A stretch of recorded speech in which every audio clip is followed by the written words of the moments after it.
अस्सलाम वालेकुम students joint stock companies account में बैलेंस शीट बनाने का तरीका हम देखेंगे। इसमें बैलेंस शीट प्रॉपर पूरी बैलेंस शीट नहीं बनती है। क्वेश्चन के अंदर आपको जितना डाटा मिलता है आपको जस्ट बैलेंस शीट बना के ये दिखाना होता है कि वो जो चीज़ें स्पेसिफिक आपको मिली हैं वो बैलेंस शीट में आप कहाँ कहाँ लिखते हो, कहाँ कहाँ लोकेट की जा सकती हैं।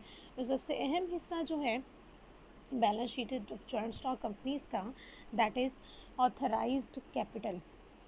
ऑथराइज्ड कैपिटल बेटा क्वेश्चन में सबसे टॉप पे दिया गया होता है। आप उसकी हेडिंग बनाएंगे ऑथराइज्ड कैपिटल के नाम से। जितने भी नंबर ऑफ़ शेयर्स आपको बता दिए गए हैं, जितनी उनकी ईच शेयर की प्राइस है वो लिखेंगे और आप टोटल अमाउंट यहाँ लिख के इसको ख़त्म कर देंगे यहीं पे। यहाँ पे लाइन लगाने का मकसद क्या है, क्या मतलब है कि जब आप बैलेंस शीट का टोटल करेंगे तो ये जो अमाउंट है वो बैलेंस शीट के टोटल में ऐड अप नहीं होगी। इट्स जस्ट इंफॉर्मेशन के पर्पज़ से हमेशा बैलेंस शीट की लायबिलिटी साइड पे टॉप पर लिखी जाती है, लेकिन ये अमाउंट्स में ऐड नहीं होती है। उसके बाद जी दूसरी चीज़ जो आप यहाँ पे लिखते हो वो क्या है, issued, subscribed and paid up capital. इन तीनों को हमने एक ही हेडिंग में इसलिए लिख रहे हैं क्योंकि नॉर्मली ये तीनों की अमाउंट्स सेम होती हैं।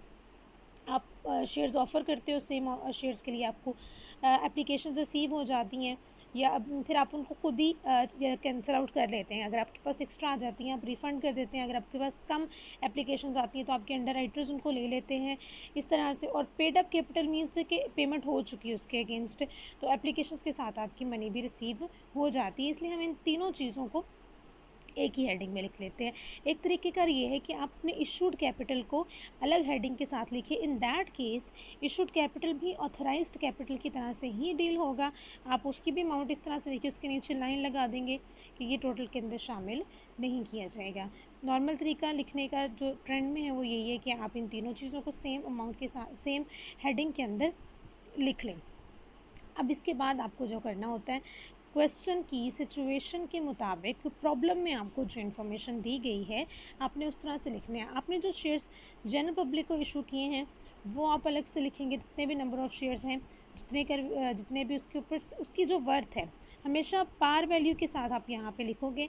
आपने उनको प्रीमियम पे इशू किया, आपने उनको डिस्काउंट पे इशू किया, जिस तरह से भी इशू किया, लेकिन आप हमेशा यहाँ पे जब डील करेंगे, यहाँ पे जब लिखेंगे तो आप उनको उनकी पार वैल्यू के साथ लिखेंगे।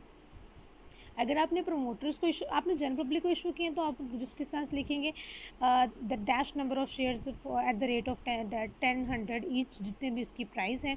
अगर आपने प्रमोटर्स को इशू किया तो टू प्रमोटर्स का वर्ड साथ में ज़रूर लिखेंगे। अंडर राइटर्स को इशू किया टू अंडर राइटर्स का वर्ड साथ में ज़रूर लिखेंगे। डायरेक्टर्स को इशू किया तो टू डायरेक्टर्स आपका वर्ड आप साथ में ज़रूर लिखेंगे।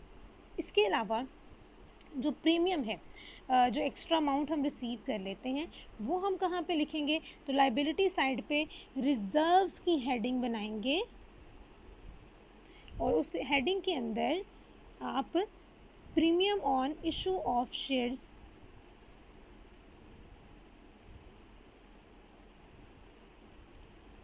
लिख देंगे। अब जब आपको एंट्रीज़ पढ़ाई थी तो मैंने आपसे कहा था premium on issue of shares आपका कैपिटल गेन है, तो अब ये लाइबिलिटी साइड पर क्यों आ गया, गेन तो इनकम होती है।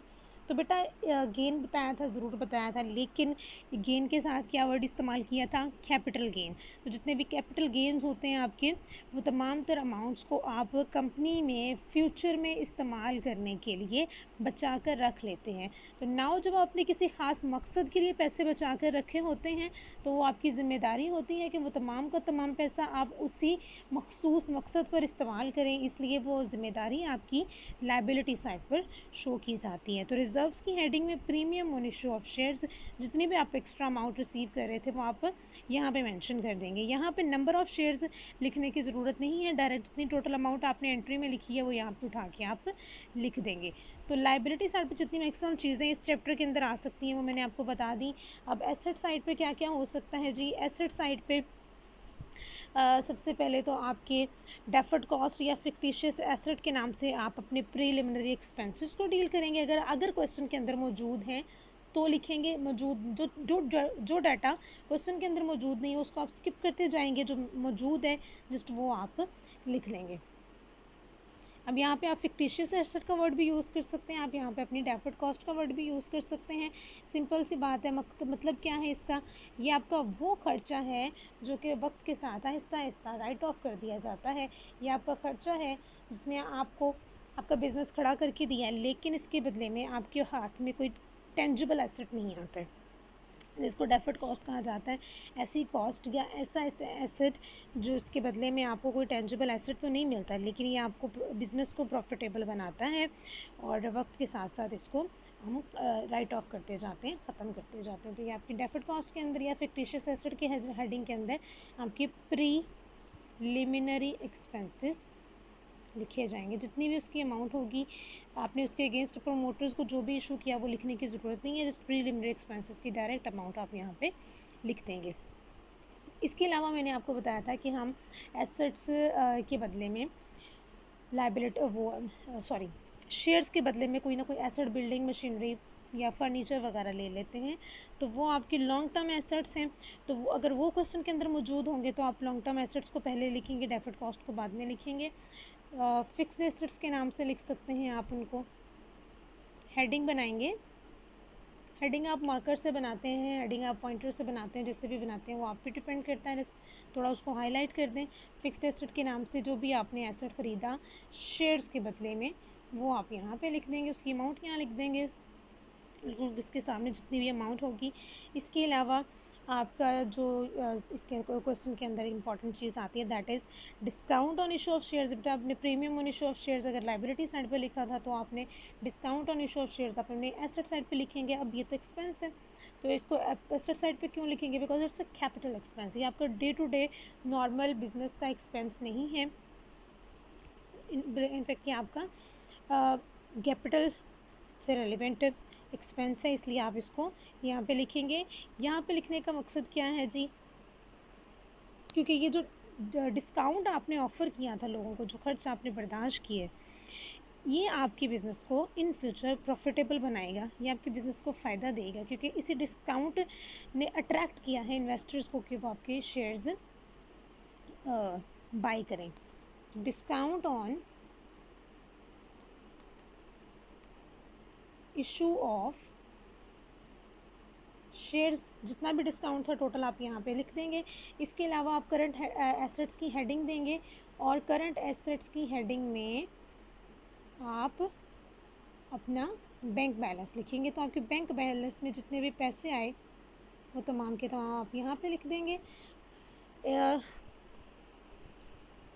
अगर आपने एप्लीकेशन रिसीव की और फर्स्ट एंट्री में आपने बैंक बैलेंस में 10,000 लिख दिया, उसके बाद आपको पता चला ये एप्लीकेशंस एक्स्ट्रा थी, आपने 2,000 अगली एंट्री में वापस कर दिया, तो यहाँ बैंक बैलेंस में आप नेट अमाउंट लिखेंगे। डेबिट और क्रेडिट को चेक कर लेना है पहले सारी एंट्रीज़ के साथ, जितनी नेट अमाउंट बनती है वो आप यहाँ पे लिखेंगे। 10,000 रिसीव करके 2,000 वापस कर दे, तो यहाँ पे आप क्या लिखेंगे? 8,000 लिखेंगे, नेट अमाउंट जो फाइनल आपकी वैल्यू है। इसके अलावा इसके बाद आप दोनों साइड्स का टोटल कर देंगे। दोनों साइड्स के टोटल को इक्वल करने की टेंशन में पड़ने की बिल्कुल ज़रूरत नहीं है, बिकॉज हम पूरी बैलेंस शीट नहीं बना रहे, हम जस्ट सेलेक्टेड आइटम्स जितने हमारे पास इंफॉर्मेशन मौजूद है वो लिख रहे हैं यहाँ पे। तो सेलेक्टेड आइटम्स से बनाई हुई balance sheet equal by chance हो भी सकती है, नहीं भी हो सकती, तो आप उसको इक्वल करने के चक्करों में नहीं पड़ेंगे। तो ये मैक्सिमम चीज़ें थी इस चैप्टर के अंदर जो बैलेंस शीट के हवाले से आ सकती हैं, हमने यहाँ पे लिख दी हैं। इसकी पिक्चर आपको फॉरवर्ड कर दी जाएगी इंशाल्लाह। अल्लाह हाफ़िज़।